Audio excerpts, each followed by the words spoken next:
in association with News 18 Network. Hello, and a very warm welcome to Singapore Reimagine Global Conversations Shaping the Future of Travel. The resumption of international travel and reopening of borders has picked up momentum and brought hope and optimism to the tourism industry, which, by the way, accounts for about 10% of world GDP. Singapore has taken progressive steps towards reimagining a new standard of travel by actively working towards transforming its travel industry to embrace a more sustainable future, building green into infrastructure, education, and business, and meeting the needs of a changing demography of travelers who are looking to not only experience destinations, but to contribute to them.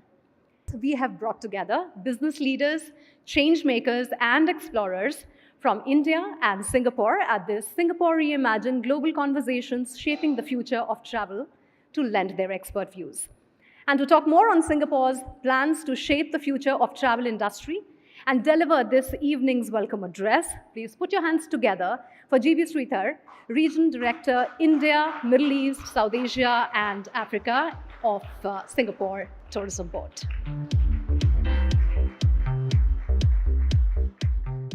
Singapore Reimagine Global Conversations is a key part of the STB's Singapore Reimagine Recovery Initiative, which was launched last year to affirm the destination's commitment to shape a new standard for travel through safety, technology, experiences, and sustainability. The theme of the conversations this evening is Shaping the Future of Travel, which is timely as the needs and expectations of travelers are changing significantly in a COVID-endemic world. As borders reopen around the world, the tourism and related industries must work together to reimagine what the new travel experience can and will be. Innovate and develop solutions to meet the evolving consumer demands. The Singapore Reimagine Global Conversation seeks to stimulate engaging and insightful discussions on how we can all collectively reshape the future of travel and stimulate recovery in the wake of COVID-19 and beyond. Let me briefly touch on Singapore's tourism recovery. It has taken shape since early this year, and the results have been encouraging. Singapore introduced the Vaccinated Travel Framework in April, and with Singapore very much open to near pre-COVID levels and welcoming fully vaccinated travelers, I am glad to inform you that year to date, India is our second largest visitor arrival source market. Up to 30th of July, we have welcomed 2.85 lakh visitors from India to Singapore. We are seeing a sustained trend of visitors across the family, young adults, cruise, leisure, and business travel segments. This is only possible with the unwavering support from our travel trade, corporates, sending meetings and incentive groups, media, content, and marketing partners from both India and Singapore. We are thankful to all and seek to work closely with them to bring even more visitors to Singapore. Thank you very much. Today, to understand the new travelers a bit better, deep dive into the world of millennial, Gen Z, travel planning, and more importantly, decode the generation as a whole, because that's a big question mark. What exactly is this generation? What do they want? I have with me quite a panel, I'll be very honest, because I mean, you have on the one end, you have Fong Fu Wei, who's the head of national tourism, as well as destination marketing organization partnerships at Southeast Asia and Oceania, Klook. Again, to my left, we have Suchita Salwan, founder and CEO of Little Black Book. Then we have Varsha Patra, who's the co-founder, CEO of Homegrown. Same for Homegrown. You got to know it if you are a millennial Gen Z, or if you're looking at targeting at the millennial Gen Z crowd as well. And to my right is Abraham Alapet, who's the president and group head, marketing, service, quality, innovation, more importantly, value-added services at Thomas Cook India Group. He'll play as the bridge between the old world traveler as well as the new world traveler from his vantage point. Thanks a lot, gentlemen and ladies, for joining us here on this panel.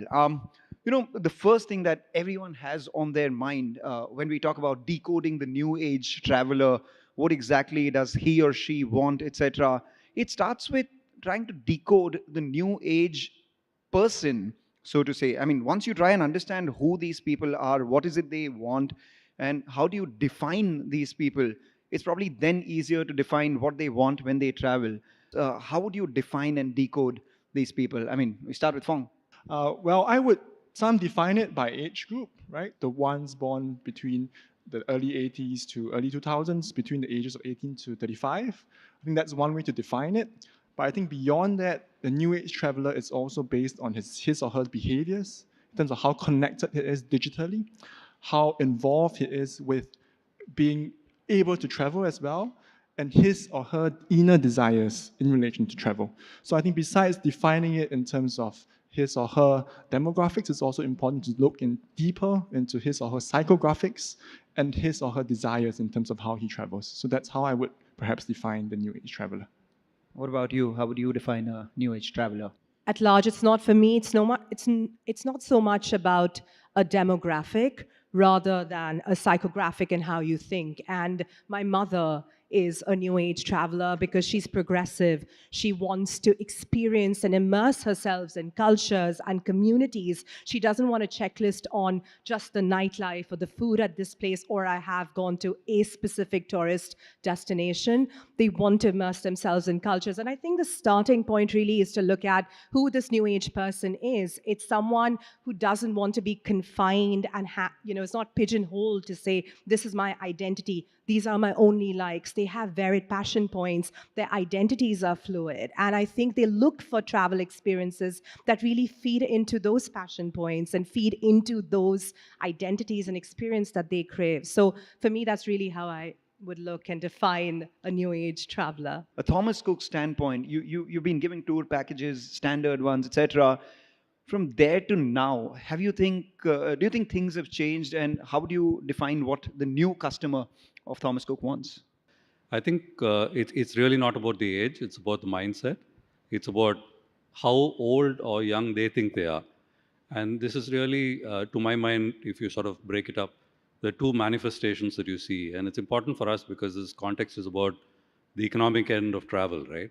So I think there are two parts to it. One is the behavioral aspects of thinking you are a certain age and therefore that's the kind of thing that drives you.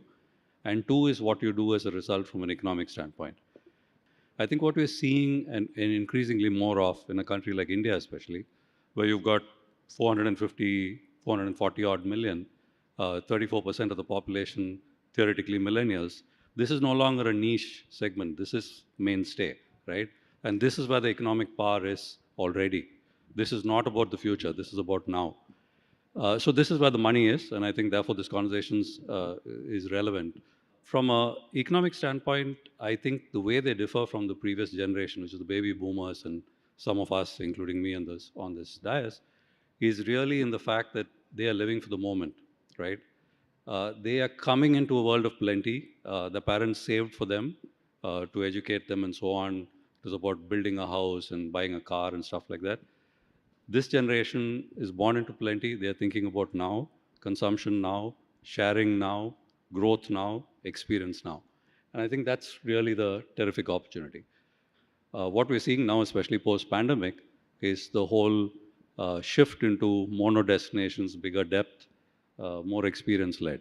So I think we're clearly seeing that shift, and I think that is visible from the way they buy, which is more online, the kind of experiences they seek, and the customization and experiential fulfillment they seek from travel. 30 months of absolute disruption in the world, so to say, and thereafter travel has resumed. And how most of these travel companies have seen their revenues, footfalls, etc., go back to pre-pandemic levels. And in that, what do you think have been the major trend changes that you've noticed over the last couple of years? Are the millennial Gen Z guys spending a lot more now, and the non-millennial traditional people spending a lot more again because the pandemic has made everyone believe that YOLO? Well, I would firstly say that for Klook, as our platform, more than 70% of our 30 million monthly traffic to our platform are new age travelers. So to Kluk, understanding the new age traveler is of fundamental critical importance to our company. And I have to say that the pandemic has definitely resulted in quite a profound shift in consumer millennial traveler behaviors and preferences. I think there are probably about 3 to 4 key trends that I've seen, that based on our observations that we have seen. The first key emerging trend of the millennial traveler, the new age traveler, is actually very closely related to what Abraham had just mentioned. It's the increasing prevalence of what some might call wellness travel, mindfulness travel, rejuvenation travel, these buzzwords. And what this is translating into the behaviors of millennial travelers is, while they are still very much interested in ticking off the bucket list, the popular must-dos in the destination, more and more, they are also seeking for the interesting, the off-the-beaten experiences, the more unique, unknown experiences. So for example, this may come in the form of nature, wildlife, adventure, or it could also come in the form perhaps of connecting with the local communities, the local cultures. Second is we also see the emergence and increasing demand for private transport options in millennial travelers. This is probably due to and I think this is not just for millennial travelers, it's probably for most travel segments, and this is probably due to the increasing need and consciousness of safety and hygiene. Third, it reminds me quite recently is that millennial travelers are a bit more risk open. They're open to risk, they're open to living in the moment, they are open and a bit more impulsive with their purchases. And what this has translated is that we see the emergence of, in the recent years, buy now, pay later schemes. Buy now, pay later schemes. And I think for any brand out there that's hoping to reach out to the new age traveler, you have to consider partnerships with payment options that provide you with buy now, pay later schemes. From your own personal experience, I mean, what is it that can influence, or what are the factors that determine you deciding on a certain place? Can you tell us about a travel experience that you seek as a person? I think with travel always takes cues from micro trends. And if you look at global micro trends, whether it's India or the US or anywhere else, one thing that's on the rise is this whole concept of local brands or emerging brands or direct-to-consumer brands, right? I don't know if you saw this, but for the first time ever on Kaun Banega Crorepati, one of the questions that was asked by Boat. Amitabh Bachchan was about boat, and you're seeing this interest in what makes local or emerging brands unique. In fact, when we had worked with Singapore Tourism Board last year, I myself didn't know the number of phenomenal local brands that exist in Singapore, because you assume the food scene is great, but then you dig into the design scene and you see these plethora of absolutely amazing brands. And I think that's where local brands, emerging brands, direct-to-consumer brands, whatever you may want to call them, I think those are really going to be here to stay for the next 5 to 7 years. And I'm not saying that just from a place of bias, because that's, to answer your question specifically, that's how I like to travel, right? I love to go to a place and see what the local boutiques are like, or, what the local eating joints are like, or the local bazaars are like, so on and so forth.